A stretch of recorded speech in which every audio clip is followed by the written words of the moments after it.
I served my country for over 3 decades, rising through the ranks of the military to become a colonel in Equatorial Guinea. I led men into battle, protected my nation, and faced enemies both seen and unseen. But the greatest betrayal I ever faced wasn't on the battlefield.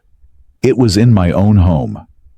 My name is Colin Mba, and this is the story of how my wife, Maria, and a man named Baltasar shattered everything I believed in. Baltasar wasn't just any man. He was a predator, a manipulator who thrived on seducing married women, recording their shame, and leaving destruction in his wake. Maria wasn't just my wife. She was the mother of my children, the woman I loved and trusted for 25 years. But when Baltasar came into our lives, everything changed. What I discovered shook me to my core. Not just betrayal, but the humiliation of knowing it had been captured and used as a trophy. This is the story of trust broken, lives ruined, and the lengths I had to go to protect my honor. It's a story of betrayal, consequences, and the haunting question of how people you love can become strangers. Let me take you back to where it all began. I dedicated my life to the military.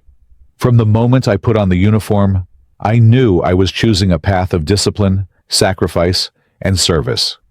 For over 30 years, I served my country, Equatorial Guinea, with unwavering loyalty. I climbed the ranks, from a young officer fresh out of training to becoming a colonel, a rank that carried with it great responsibility and honor. My life was the military. I led men into battle, strategized to protect our sovereignty, and dealt with threats that often came in the shadows. Despite the dangers and demands of my career, I was proud of what I had built. Every promotion, every successful mission, and every decision I made was for the safety of my country and the future of my family.